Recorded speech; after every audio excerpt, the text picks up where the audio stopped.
¿Qué tal? Buenas tardes. Una vez más nos encontramos aquí en este cuarto encuentro de este programa sobre formación sobre prevención de abusos y generación de ambientes cuidados.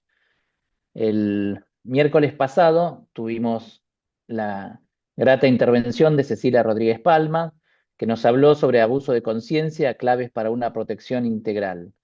Y como sucedió en los otros miércoles, queremos compartir con ustedes cuáles son aquellas reflexiones que nos fueron llegando durante la semana. Entre las cuestiones que nos fueron diciendo, se valoró la diferenciación entre abuso de conciencia, de poder y sexual. Algunos reconocieron haber sufrido abuso de conciencia sin saberlo en su momento y destacaron el impacto de tomar conciencia. Se habló de la conceptualización del adulto vulnerable, fue clara y útil. Se señaló que esto puede darse tanto en ámbitos clericales como laicos o familiares, lo cual amplía la mirada pastoral. También nos comentaron que se planteó revisar prácticas comunitarias, se criticó el clericalismo y el autoritarismo como causas del abuso que generan hipocresía y alejan especialmente a los jóvenes. Por otro lado, la prevención no es solo tarea clerical, los laicos deben tener un rol activo de escucha y formación. Cualquier agente pastoral puede abusar si no es consciente de sus límites. La necesidad de abordar el problema sin demonizar el ministerio sacerdotal ni caer en juicios generalizantes, cuidar la dignidad de todas las personas. Y finalmente, se habló de que estos espacios ayudan a tomar conciencia, compartir experiencias silenciadas y generar cuidado. En zonas vulnerables se valoró tener herramientas para desnaturalizar el abuso. Algunos ya aplicaron lo aprendido. Estas son algunas de las reflexiones que nos fueron llegando durante toda esta semana. Y hoy vamos a tener el tema de los vínculos en ámbitos eclesiales, herramientas y acuerdos para el buen trato.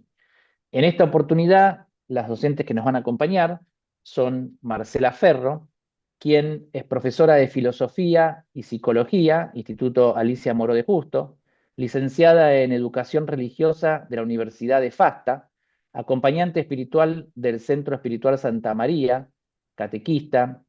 Finalmente pertenece a la comunidad del Centro Espiritual Santa María, en donde se desempeña como responsable de contenidos, itinerarios de formación de modalidad virtual y responsable del área de prevención y creación de espacios seguros. También nos va a acompañar hoy como docente Ana Inés Ahumada de Santa Marina, profesora de Lengua y Literatura de la Universidad Católica Argentina, acompañante espiritual del Centro Espiritual Santa María, profesora en el curso de acompañamiento espiritual del mismo centro y en la Escuela para Laicos de la Diócesis de San Isidro. Bueno, la verdad que una enorme, enorme alegría estar aquí hoy con todos ustedes. Vamos llegando al final de este taller que, no sé, por lo menos a mí en lo personal me ha movilizado mucho. Me da mucha, mucha alegría toda esta devolución que vamos teniendo de la gente, todo esto que comentaba Facundo, ¿no? Y, y bueno, los invito entonces antes de comenzar a hacer un momentito de oración, ¿no? Para realmente disponer el corazón para este último encuentro y para abrirnos a todo esto que se nos va a plantear. Entonces los invito a cerrar los ojos, a llevarse las manos al corazón, tomando conciencia de cómo están hoy, cómo están ahora.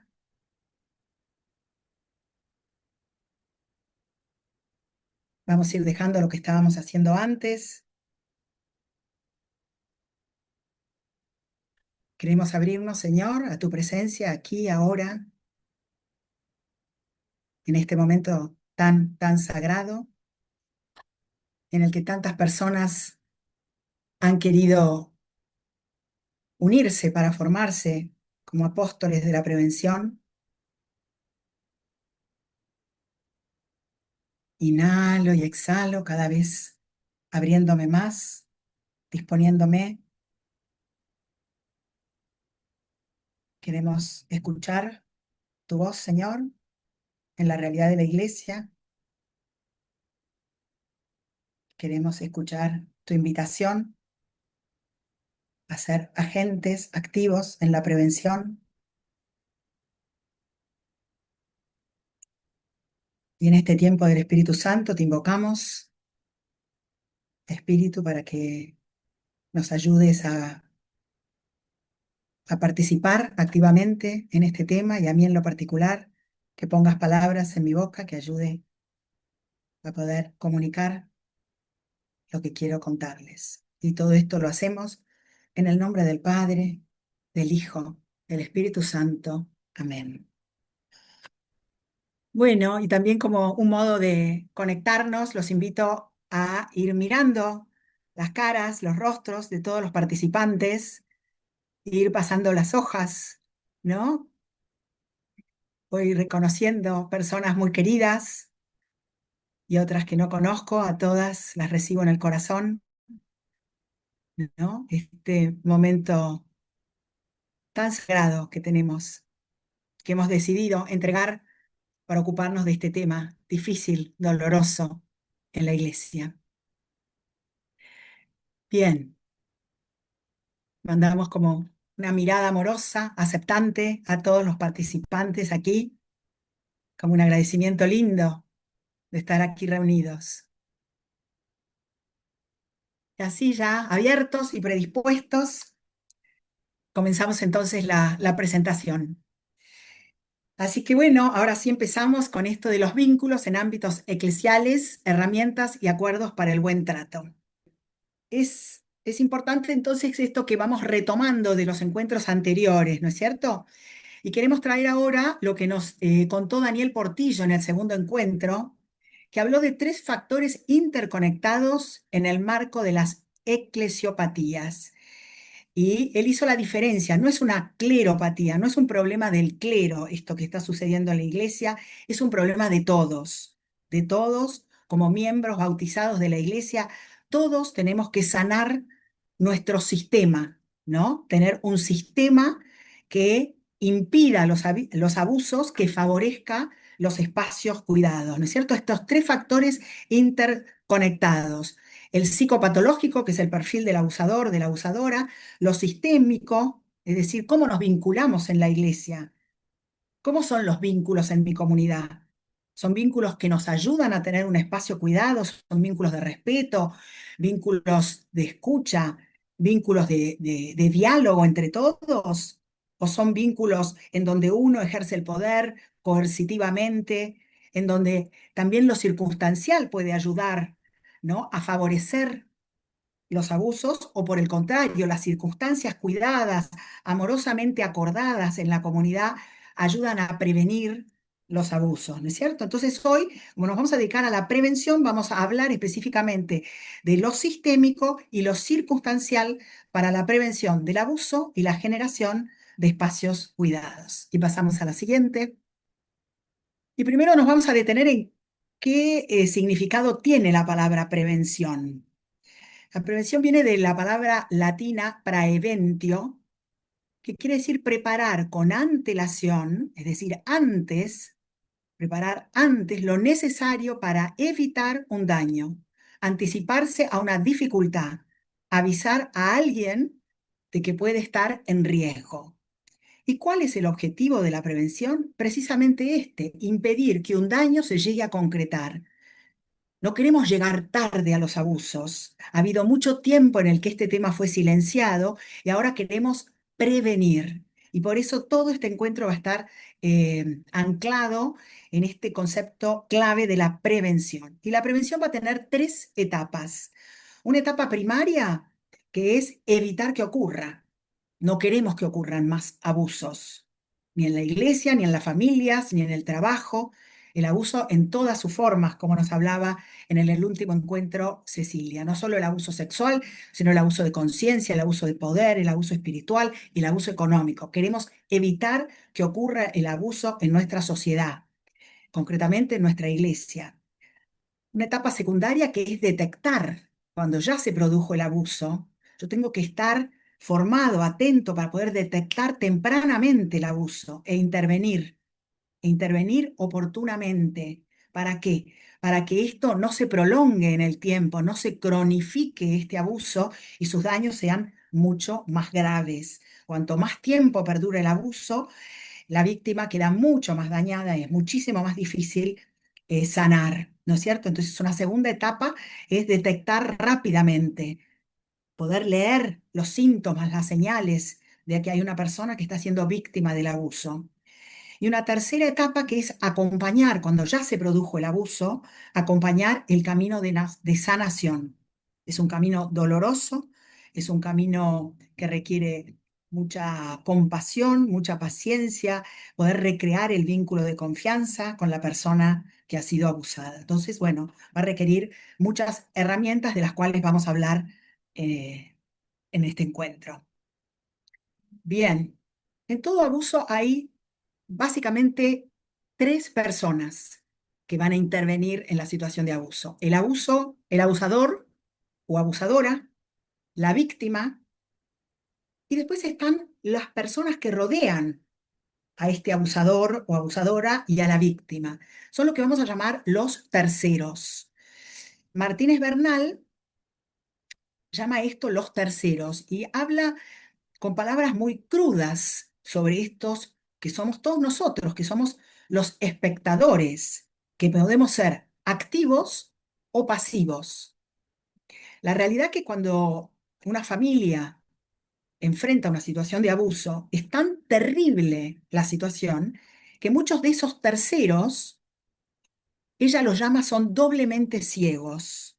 ¿Qué quiere decir esto, que son doblemente ciegos? No ven que no están viendo el abuso, no pueden ver porque quedan paralizados ante esa escena horrorosa que se produce a veces dentro de la misma familia, a veces en la iglesia y a veces en el trabajo, en toda la sociedad.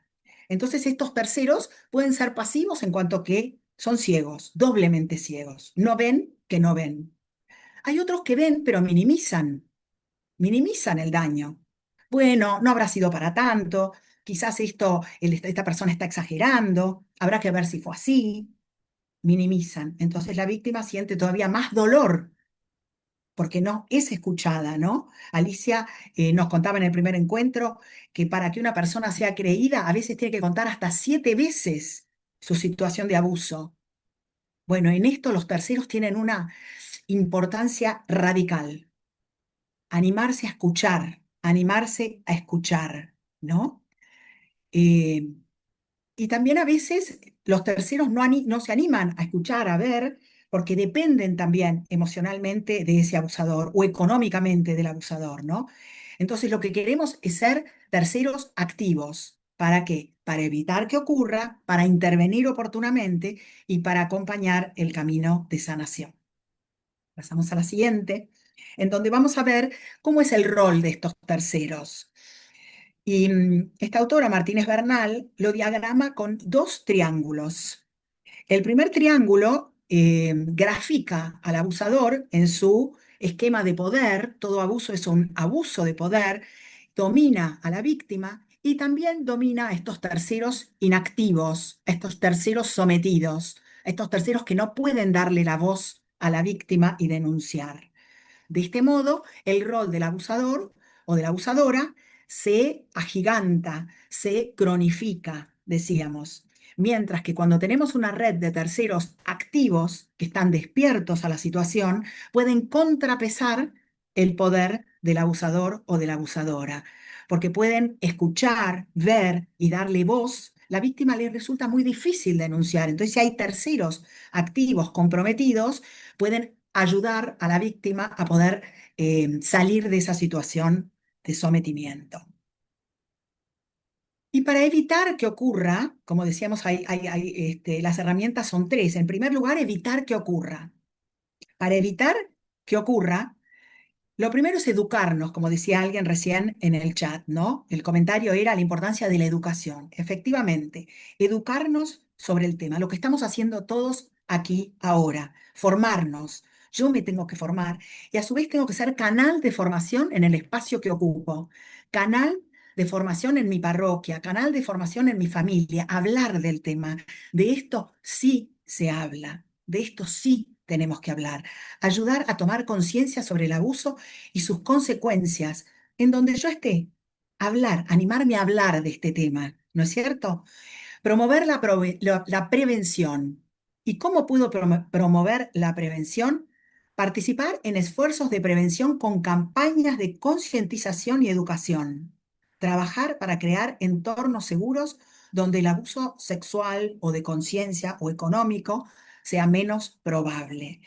Y para trabajar en estos, para crear estos entornos, lo importante es trabajar en cada una de nuestras comunidades. Para eso nos formamos, para después poder trabajar en la comunidad generando acuerdos, generando criterios de comportamiento. ¿Qué situaciones, qué circunstancias pueden favorecer el abuso? Bueno, esas no más. ¿Qué circunstancias nos ayudan para prevenir el abuso? Bueno, caminemos por ese lugar, ¿no es cierto? Y también nosotros ser un modelo de comportamiento respetuoso, ser ejemplo en las relaciones personales y comunitarias. ¿Y cómo puedo ser ejemplo? ¿Cómo soy ejemplo?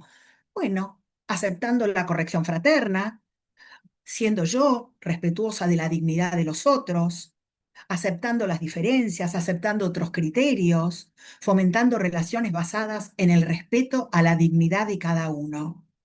Y poder ser modelo también implica esto que sabemos que es el amor, que el amor implica límites. Así sí y así no. Si hay una secretaria que habla de mal modo, no la voy a justificar diciendo, ay, bueno, ¿viste cómo es ella? Tiene mal genio. Y no, te voy a pedir, fulana, que lo hablemos bien. Ya no más los gritos, el maltrato. No, no podemos normalizar esto que estamos viviendo en la sociedad, desde el presidente para abajo, en cantidades de campañas de maltrato. Vemos en las redes una cantidad de maltrato en todos los políticos. No podemos normalizar esto. Esto tenemos conciencia. Así no. Así no. Este no es el modelo que nos dejó Jesús. No queremos relacionarnos de este modo. Nosotros tenemos que ser canales para ese así no más, así no más, por favor, así no más, ¿sí? Esto es ayudar a evitar que ocurra, hacer estos acuerdos. Y pasamos entonces a la siguiente, donde vamos a hablar de otras herramientas, de este segundo paso que es detectar e intervenir oportunamente. Exactamente. Nosotros tenemos que estar atentos a detectar, a identificar posibles factores de riesgo en el accionar de los grupos comunitarios. Al estar formados, yo estoy atenta a ver cómo se usan las redes en mi grupo de confirmación. El coordinador se comunica directamente con una coordinada y entran en un diálogo y puede generar situaciones y relaciones confusas. Bueno, así no. Si yo detecto una situación de bullying, de que alguien sufrió una burla en el colegio y estoy en un grupo de confirmación, qué bueno acoger, recibir a esa persona, que esa persona se sienta valiosa, que esa persona se sienta reconocida, valorada, respetada en su dignidad. Que estemos atentos a detectar si hay alguien en el grupo o de matrimonios o en el grupo de bautismos, en el grupo que coordinemos, cualquier tipo de agente pastoral. Qué importante es que pueda detectar si hay alguien que de repente se está aislando más, ha tenido cambios de comportamiento, queda en silencio, opacada, por ejemplo, por el marido o por la mujer en el grupo de matrimonios. Si hay cada vez más desconfianza, más aislamiento, si vemos violencia explícita o solapada, en esto que decía antes, gritos, chistes, burlas. Bueno, esto es intervenir oportunamente. El coordinador de cada uno de los grupos en nuestra parroquia tiene que estar preparado para intervenir oportunamente, detectar posibles situaciones de abuso en las personas con las que yo me relaciono, ¿sí? Y esta cita, ¿no? Que estamos haciendo una paráfrasis de lo que dice Díaz Aguado, que lo contrario, voy a sacar el chat, lo contrario a la violencia y la exclusión no es el orden, sino el vínculo. Lo que nos ayuda a mejorar es tener vínculos sanos. La escuela, y nosotros agregamos la parroquia, pueden ser espacios de reparación si logran generar una experiencia significativa de respeto mutuo, ¿no? Todos conocemos los casos de jóvenes que llegan al grupo de confirmación sintiéndose apocados, que han tenido quizás una situación de bullying por las redes o en los compañeros de colegio, y que llegan así como tímidos, avergonzados, y por la experiencia maravillosa del grupo de confirmación empiezan a sentirse empoderados, empiezan a sentirse mirados, queridos, valorados, ¿no es cierto? Y entonces empiezan a reconocer sus capacidades, su dignidad, ¿no? Y después se deciden a ser coordinadores de confirmación, después son coordinadores de postconfirmación, son coordinadores de misión y se van como afirmando en su identidad. Bueno, allí la parroquia funcionó como un espacio de reparación identitario. Qué lindo es cuando somos en la iglesia un espacio de reparación de la identidad de un joven o de un adulto vulnerable. Y un tercer paso, un tercer momento, una vez que desgraciadamente ha sucedido el abuso, en donde ya hemos llegado tarde y no pudimos prevenirlo, no pudimos impedirlo, no estaba en nuestras manos poder impedirlo. Cuando aparece una revelación de abuso, alguien se acerca, abre su corazón y hace este paso tan difícil para la víctima de poder revelar un abuso. Bueno, viene esta necesidad de acompañar en el camino de sanación del abuso. Es un acompañamiento muy difícil, es un camino muy doloroso, muy doloroso, para el cual nos tenemos que formar, ¿no? Y aquí las acompañantes espirituales, bueno, tenemos como mucha historia y experiencia en acompañar este tipo de situaciones, porque se acercan muchas personas, porque desgraciadamente las estadísticas son muy duras, muy dolorosas de la cantidad de abusos de todo tipo que hay en nuestra sociedad. Entonces, bueno, cuando aparece un abuso, cuando aparece la revelación, primero siempre creerle a la víctima, creerle. Es muy raro el caso en que una víctima inventa un abuso, donde no fue abusada e inventa, porque es tan difícil pronunciar que fue abusada, que requiere como mucha valentía poder traspasar esa, esa muralla de silencio, ¿no es cierto? Y el que escucha tiene que escuchar y no juzgar, no juzgar ni a la víctima, ni siquiera al victimario. Tenemos muchas veces la tentación de por solidarizarnos con la víctima, por empatizar con la víctima, atacar al victimario y tener juicios condenatorios del victimario. Primero escuchar. Después habrá un discernimiento, un acompañamiento, ¿no? A esa víctima. Pero escuchar, no juzgar, ¿no es cierto? Y en ese acompañamiento vamos a ayudar a la víctima a buscar recursos y servicios de apoyo. Por ejemplo, asesoramiento terapéutico. Nunca podemos quedarnos solos en este acompañamiento a la víctima, mucho menos si no estamos especializados en el tema. Esto es un acompañamiento en red. Si a mí llega alguien en mi parroquia y me dice, tuve esta situación de abuso o tengo esta situación de abuso en mi grupo, lo más importante es primero acudir a las personas que están formadas en el tema, buscar una red de apoyo, ¿no? Y ver cuál va a ser esa red de apoyo. Si hay un consejo de prevención en mi diócesis, recurrir al consejo de prevención, recurrir a apoyo terapéutico especializado, ni siquiera cualquier apoyo terapéutico especializado en abuso, porque es de verdad una rama que requiere como un comportamiento muy específico en el que hay que formarse. Ofrecer espacios de escucha, ¿no es cierto? Incluyendo todos los sentimientos y preocupaciones de la víctima, ¿no? Recibirla así como es, así como decía el otro día Cecilia, la persona que ha recibido un abuso, sobre todo de algún miembro de la iglesia, ya sea moral, abuso espiritual o abuso sexual, es seguro que esa persona está terriblemente bloqueada en su fe, bloqueada en su confianza en la iglesia. Entonces, no apurar ninguna oración ni hablar de Dios hasta que la persona abra esa puerta. Recibir inclusive el enojo, la furia, recibir la decepción, la tristeza, la angustia. Hay que ser como muy sólidos internamente para poder acompañar a estas víctimas sin juzgar, sin opinar, recibiendo a veces una catarata fuerte, muy fuerte emocional, ¿no es cierto? Y recibirla así, con toda aceptación, con toda apertura, ¿no? Más allá de que ya tenga un espacio profesional de acompañamiento. Cualquiera que le toque escuchar una revelación de abuso, tiene que disponerse a escuchar, escuchar y en principio a morir escuchando, dicen los acompañantes. Y reconstruir la confianza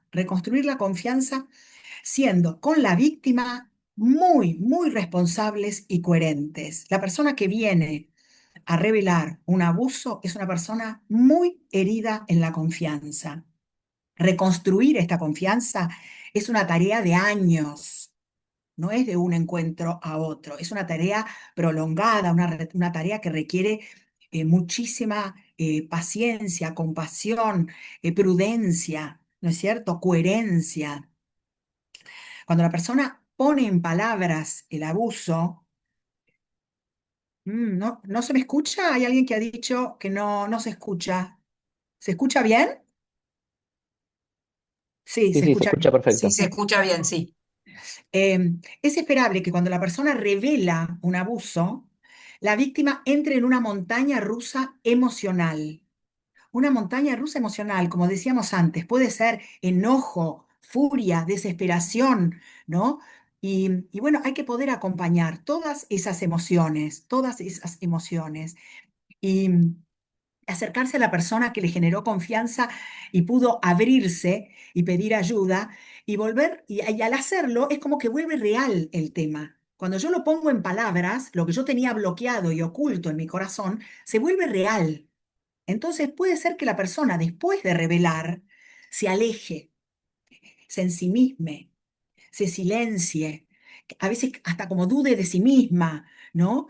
Bueno, hay que esperarla en esos pasos, ¿no? Puede acercarse y alejarse, puede pedir un acompañamiento y después desaparecer del acompañamiento y después volverse a acercar. Bueno, tener como toda esta paciencia con el proceso que va a transcurrir en el corazón de esa persona, en el cuerpo de esa persona, ¿no es cierto? Eh, por eso es muy importante ser profundamente empáticos y pacientes, porque el proceso es largo y requiere, bueno, de mucha profesionalidad, de mucha formación en esta tarea. Y por eso es tan importante no quedarnos sanos, no quedarnos solos. Y ahora, Marce, te doy la palabra para seguir trabajando las comunidades con sus distintas características y cómo pueden ayudar o no ayudar en este proceso de sanación. Y seguimos entonces con las herramientas. Marce, te doy la palabra. Uno de los factores fundamentales de la prevención, como bien lo mencionó Anita, es el entorno, la misma comunidad. Ya una comunidad sana es una comunidad preventiva per se, ¿eh? Donde no hay lugar al menos disminuye el riesgo de abuso. Entonces acá estábamos comentando distintos tipos de comunidades que podemos.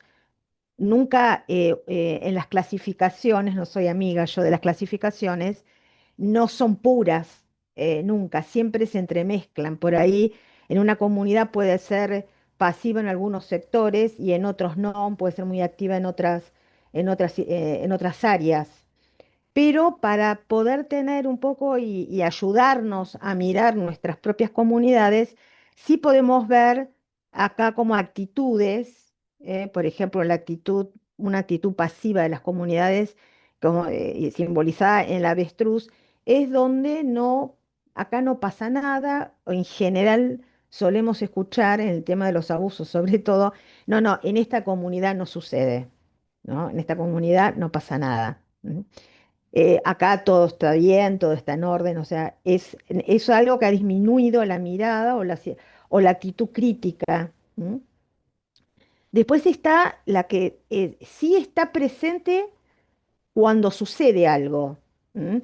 O sea, simbolizada con el bombero voluntario, le digo yo, ¿no? O sea, es decir, que actúa o porque pasa dentro de la misma comunidad, o porque pasa o en la comunidad de al lado, o porque pasa en otra familia que no es la mía o las nuestras.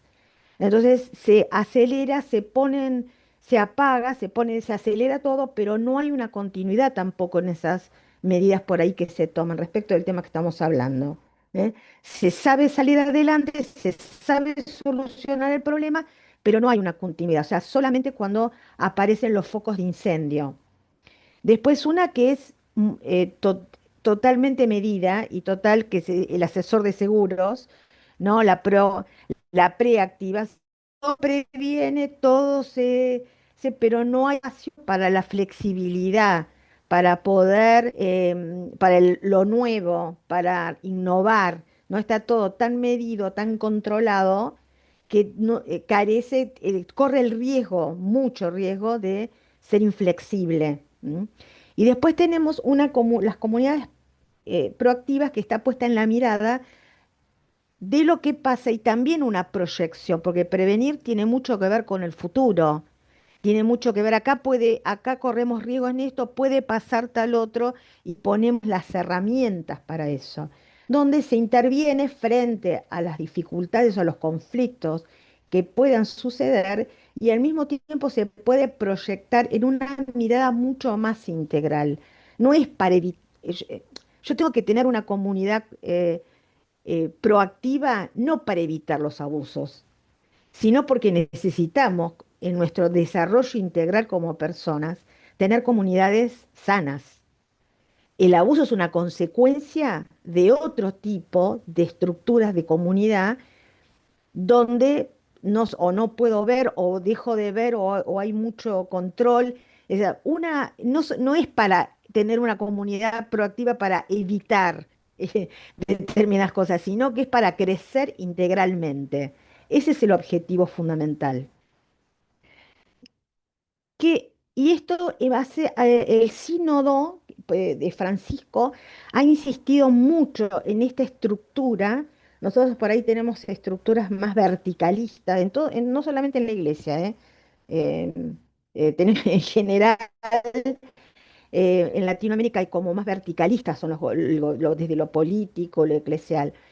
Y el Papa Francisco ha propuesto un desafío enorme de esta que él llama comunidad sinodal, es decir, donde todos participamos activamente del crecimiento y de las decisiones en la vida de la iglesia. No se cambia de un día para el otro, pero sí nosotros acá creo que los laicos tenemos fundamentalmente una función en este momento activa, ¿no? De no permitir, o sea, de no dejar de ocupar los lugares que tenemos que ocupar, ¿no? Entonces, una comunidad sinodal, al estilo sinodal, es una comunidad fundamentalmente que escucha, en la cual se comparte, como las primeras comunidades que ponían sus bienes en común, ¿no? Están los Hechos de los Apóstoles, que venimos teniendo toda la Pascua leyéndolo, acompañar, sobre todo a los más débiles, a los vulnerables, y entre todos, porque todos necesitamos, y fundamentalmente es una comunidad donde se vive la libertad. ¿M? O sea, eso es un semáforo, podría decirlo, de qué grado estoy libre y puedo ejercer mi libertad en esta comunidad. Eso internamente todos sabemos, eso nos damos cuenta. Si mis opiniones son escuchadas, si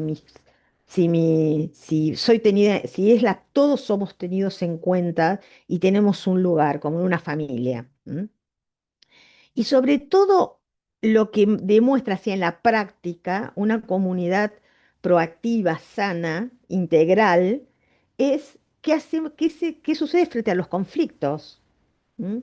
Frente a los conflictos, nos sentamos, qué actitudes despierta si se enfrentan las crisis, si se toman las crisis como desafíos de crecimiento, y después el respeto en el disenso, que es muy difícil, pero es posible, y un consenso en las decisiones. O sea, esta comunidad es responsabilidad de todos. ¿Mm? Y o sea, caminamos juntos, ¿no? Compartiendo y acompañándonos.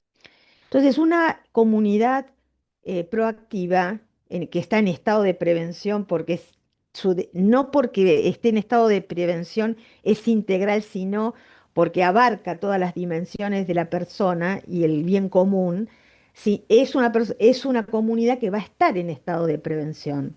Bueno, esta situación no nos gusta, tenemos que hablarla, hay que hablar con las personas, hay que estar atento, ¿no? Y porque esta comunidad que nuestras comunidades parroquiales o de movimientos o la escuela, nosotros hemos hecho una elección de que sea en base a los valores del Evangelio, en base a Jesucristo, o sea, el fundamento es el Evangelio. Entonces, la medida también, si vivimos o no, ¿no? Como decía, en eso reconocerán que son mis discípulos, ¿no? En el amor que se tengan los unos a los otros.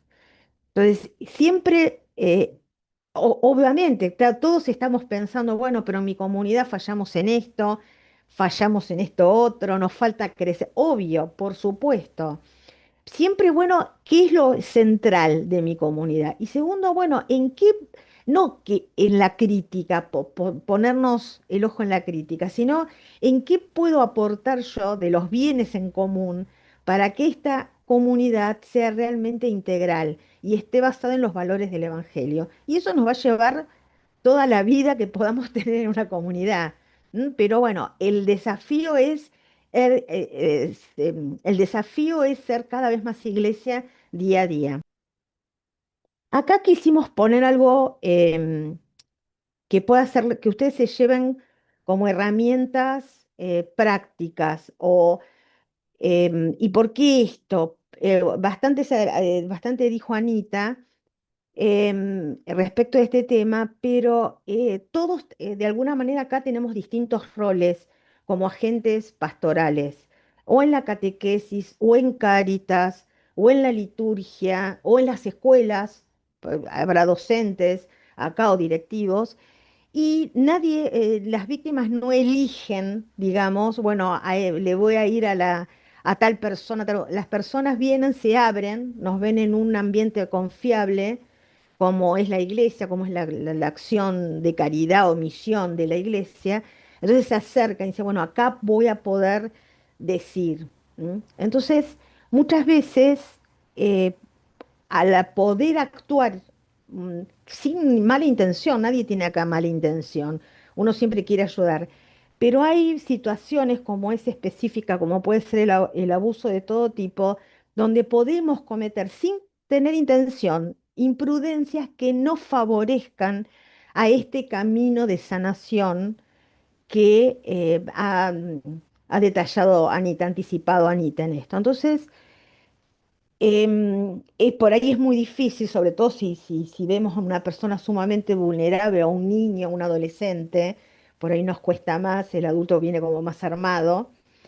El hecho de tener, de recibir a la persona, acá lo más importante es la capacidad de escucha que tenemos. O sea, es sentarse el tiempo y supónganse que nosotros tenemos una urgencia, algo así, dice, bueno, mira, yo quiero escucharte, tengo interés en lo que me vas a contar, yo en media hora me desocupo y me voy a sentar a hablar. ¿Por qué? Porque, bueno, no puedo ahora, pero después esos momentos, hay momentos en este tipo de revelaciones que son únicos, que es ahí o no es, sobre todo con los adolescentes, ¿no? En otras dificultades que puedan tener eh, como que es muy importante que ese espacio de una persona que nos va a abrir su corazón es sagrado. Entonces es una escucha em, sin juzgar a nadie, a ninguna circunstancia, sin poner en duda, ¿no? Y fundamentalmente las personas necesitan que, que ser creídas. Aunque internamente es muy difícil muchas veces, porque inmediatamente nuestros mecanismos defensivos tratan de buscar una salida que no sea, ¿no? Entonces hay que ser como muy consciente de uno mismo para evitar no pronunciar en la persona que revela esa circunstancia que viene apabullada, exigida por el secreto de su abusador o de la comunidad incluso, o una o familiar, quiero decir, en este sentido, es muy difícil, uno tiene que tener mucha conciencia de uno, de lo que va surgiendo al mismo tiempo que va escuchando, de lo que puede surgir en nosotros. Si no, esto no es claro, no puede ser lo que me está contando, es imposible. O sea, todas esas cosas que a uno se le van surgiendo al escuchar a una persona en estas circunstancias, tenemos que tener mucho control, diría yo. ¿No? Entonces, bueno, primero escuchar, creer, validar todo el tiempo las emociones, sobre todo de ira, de enojo. Incluso por ahí no tanto de ira y enojo, por ahí nos puede, la misma víctima muchas veces justifica al abusador. Y puede ser que me dé bronca, digamos, que cómo lo justifica, ¿no? Entonces, bueno, así como ir validando lo emocional y eh, que ese espacio, como decía en la primera charla, y es una estadística, que una persona para que le crean es así. Hay un promedio que dice que lo tiene que decir 7 veces para encontrar a alguien que realmente la valide en lo que va a decir.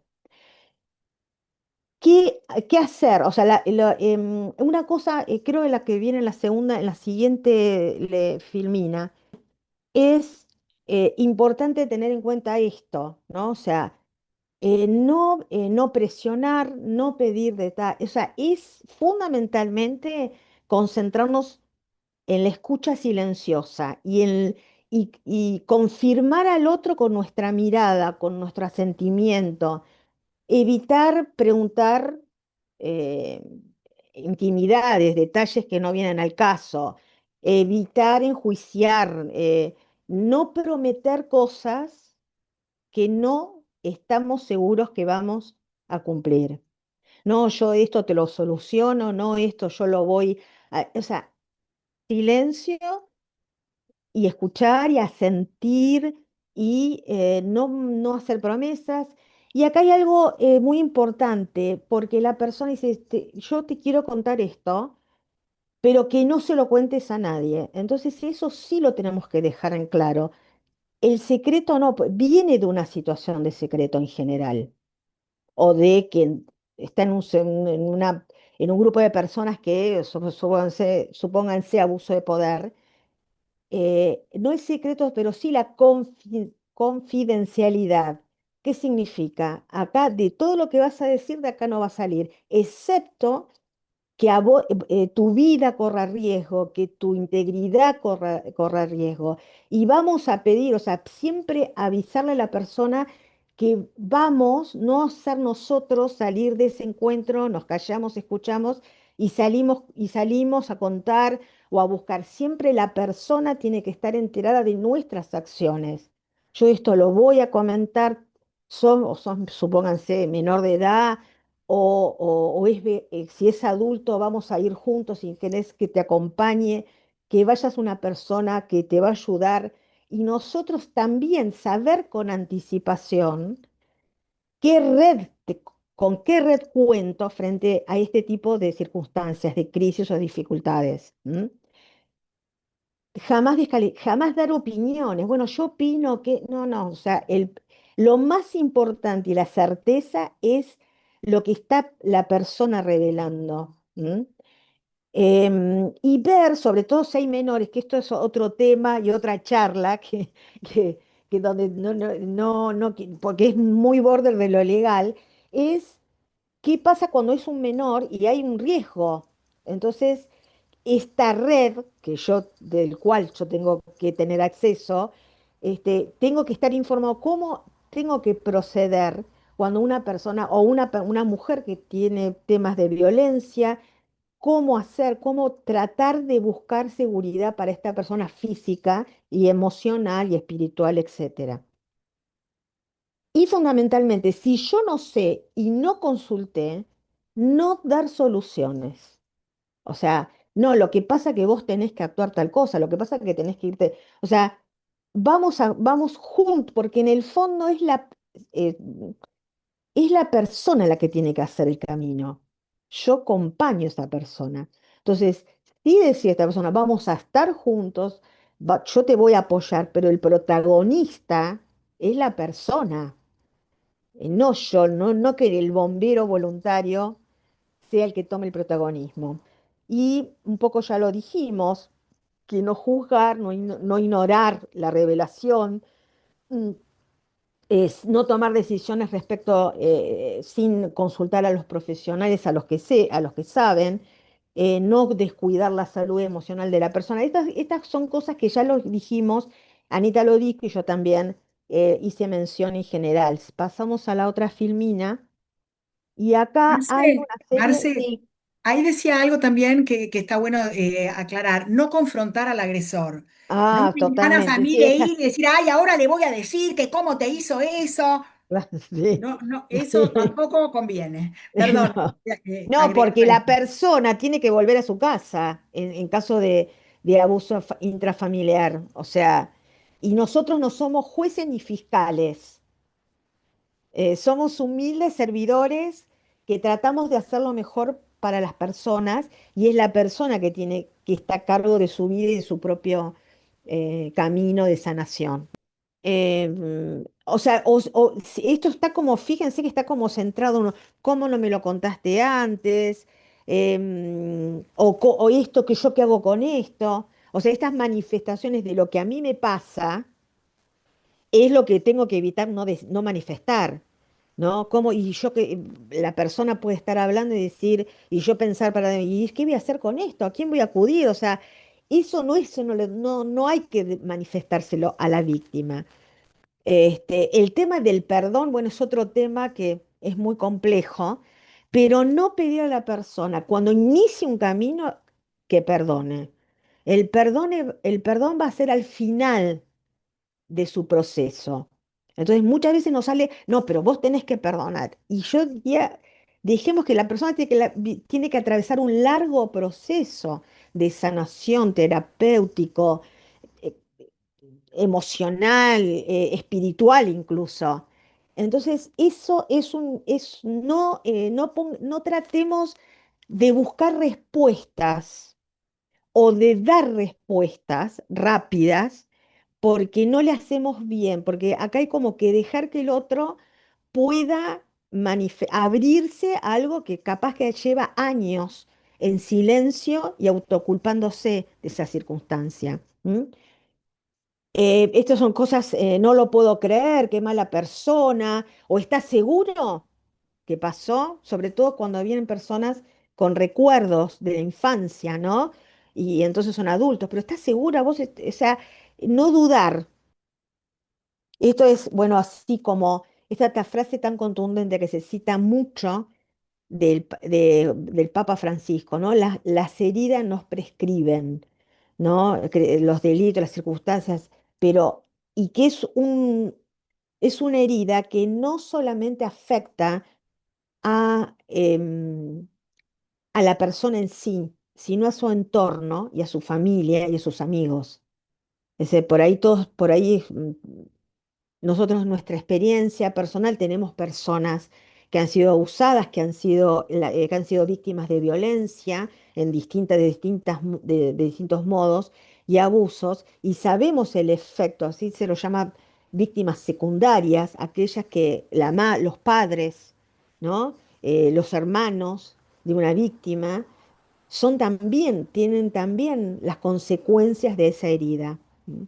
Entonces, por eso es muy importante esta mirada integral, como decíamos, como comunidad de atender y de estar como una madre amorosa, ¿eh? Eh, como padres amorosos, cuidando la integridad total de las personas que son parte de nuestra familia y comunidad, ¿no? Gracias, Ana Inés y Marcela. Ahora vamos a proponerles que vayamos, como lo hicimos en las ocasiones anteriores, a los grupos. Vamos a formar otra vez grupos de 7. Vamos a estar aproximadamente unos 20-25 minutos. Y la consigna para hoy es estas tres preguntas. ¿Qué fue lo que más me llamó la atención de la charla y por qué? En la comunidad donde estoy, ¿tenemos algunas pautas para un ambiente seguro y cuidado? ¿Qué propuestas quisiera llevar a mi comunidad para hacer crecer los ambientes seguros y cuidados?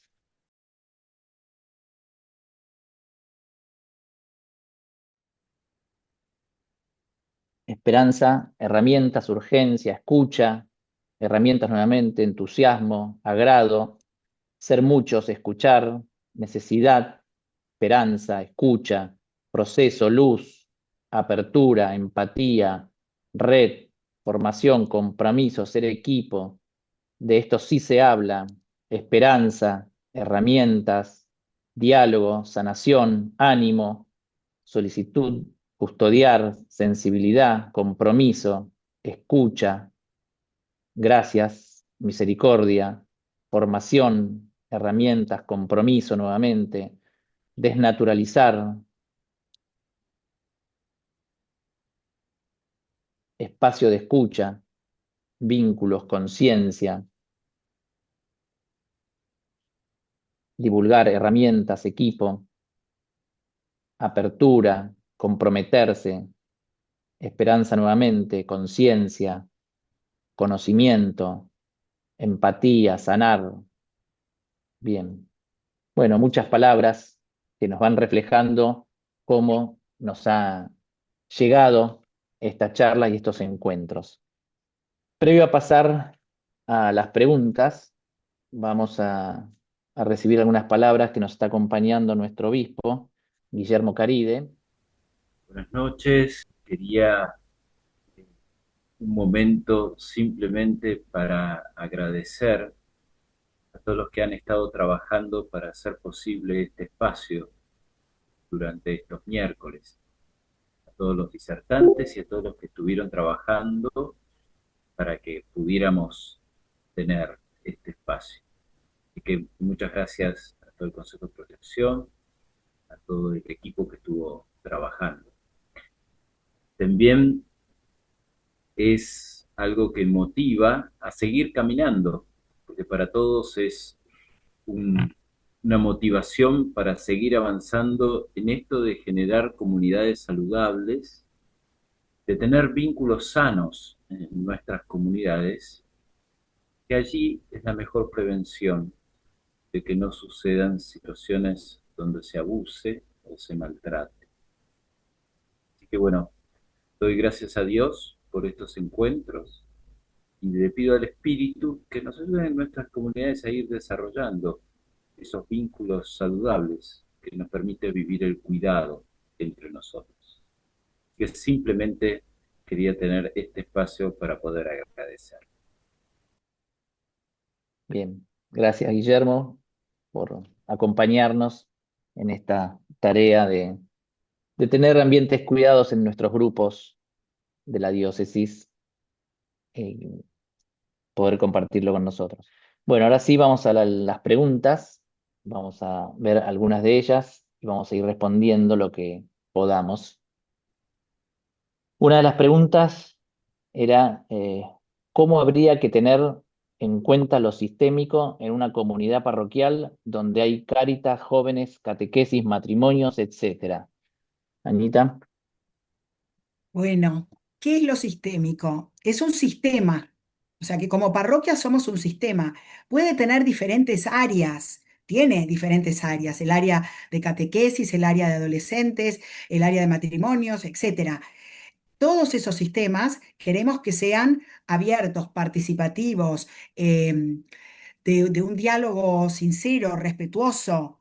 Puede haber, como dijo Marce en algún momento, un área, por ejemplo, Cáritas, que esté funcionando de un modo con maltrato, con abuso moral. Bueno, tendremos que mirar esa área. Y el Consejo Pastoral reunido, está bueno que mire si hay algún área específica que está haciendo, bueno, no siguiendo el ejemplo de Jesús. Está gritando, está haciendo maltrato o está haciendo cualquier otra actitud que no sea la que nos pide el Evangelio. Bueno, eso es una comunidad que está atenta a supervisarse.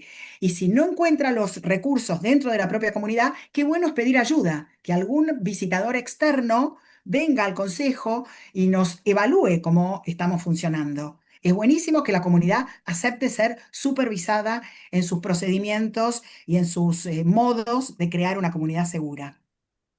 Bien.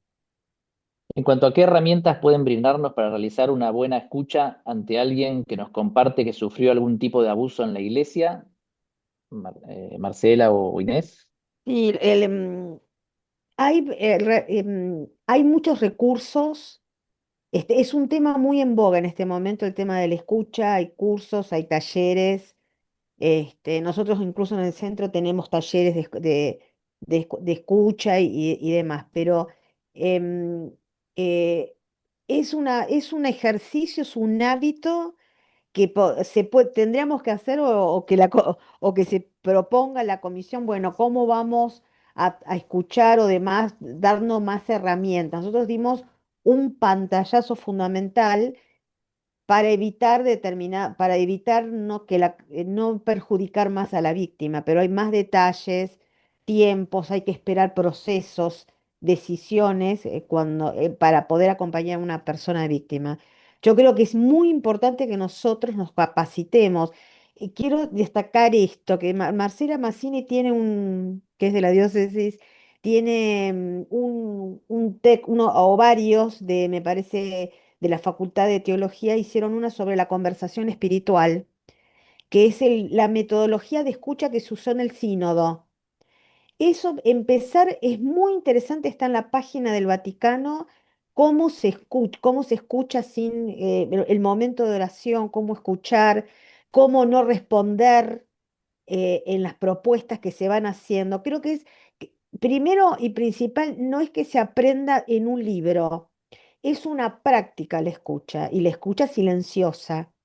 Entonces, creo que uno se tiene que buscar hay que buscar y consultar recursos para hacer cursos o talleres que nos den disparadores y formación. Pero también, y aconsejo, creo que Ágape que sobre esto de la escucha espiritual, que se usó en el sínodo, que es realmente para empezar a foguearse en el tema de la escucha, es hermoso. Pero me parece que también es una decisión y es un hábito que se va formando a lo largo del tiempo. ¿Hay alguna estrategia respecto de campañas y capacitación respecto de la prevención a acompañamiento de situaciones de abuso? Verdaderamente en nuestra diócesis campaña como tal no hay, no hubo específicamente como campaña, sí, este curso, por ejemplo, y varios talleres que en distintos ámbitos pastorales se fueron proponiendo en en las secretarías de las parroquias, catequesis, bueno, Jurek, Cáritas y demás. Lo que es interesante, me parece, es que justamente esto tiene que ser, este ambiente de este curso, un lugar donde podamos expresar estas ideas, estas propuestas.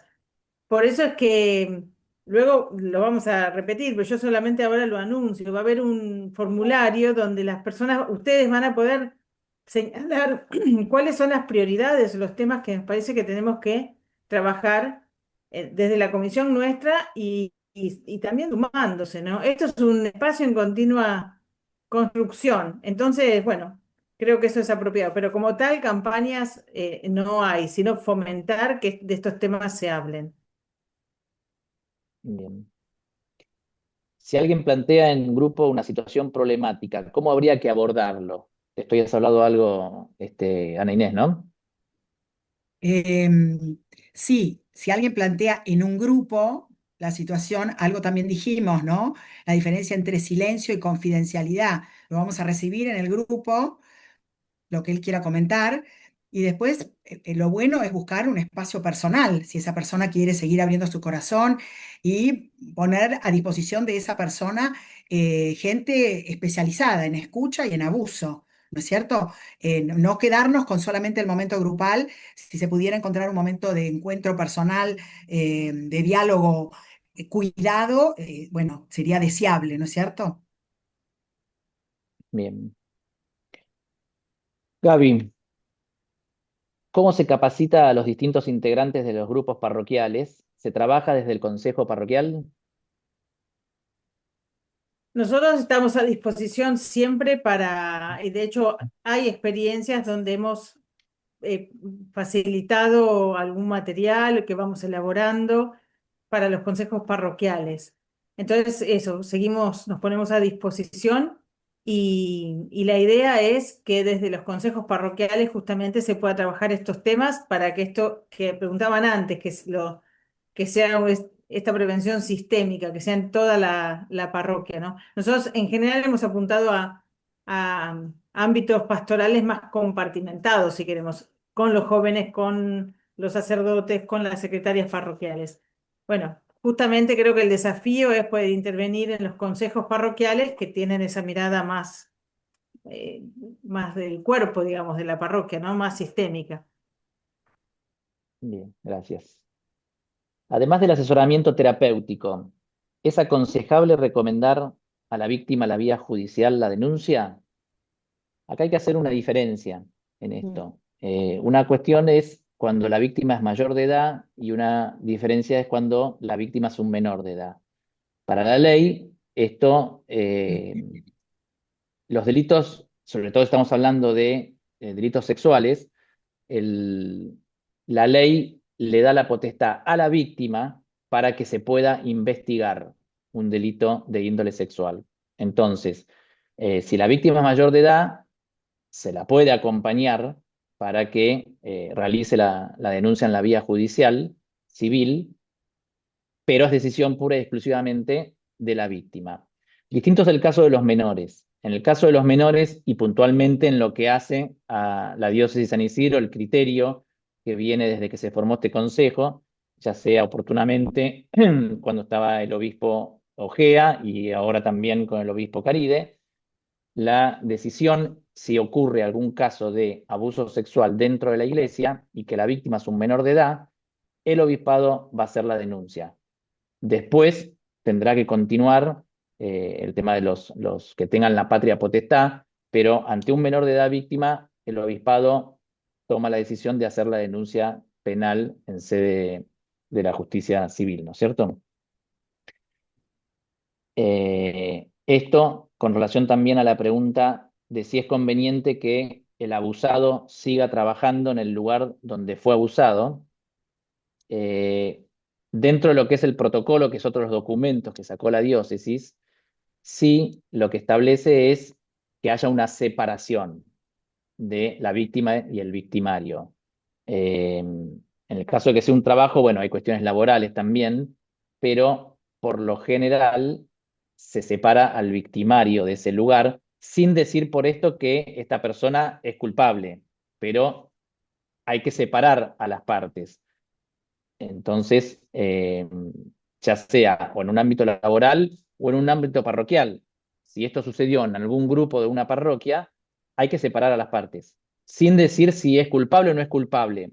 Es una cuestión para poder continuar, separar a las dos partes de que no sigan compartiendo el mismo grupo. Por ejemplo, en el caso de que haya sido un coordinador y un coordinado o dos coordinados, bueno, hay que separarlos. Mientras esto se va acompañando, no hay que mantener a las personas en un mismo grupo. Bueno, estamos llegando ya al final de este programa de 4 encuentros, en el cual, bueno, además de dar las gracias a las dos expositoras que tuvimos hoy, también lo hacemos nuevamente respecto de Alicia, de Daniel y de Cecilia, que nos vinieron acompañando también en los otros miércoles.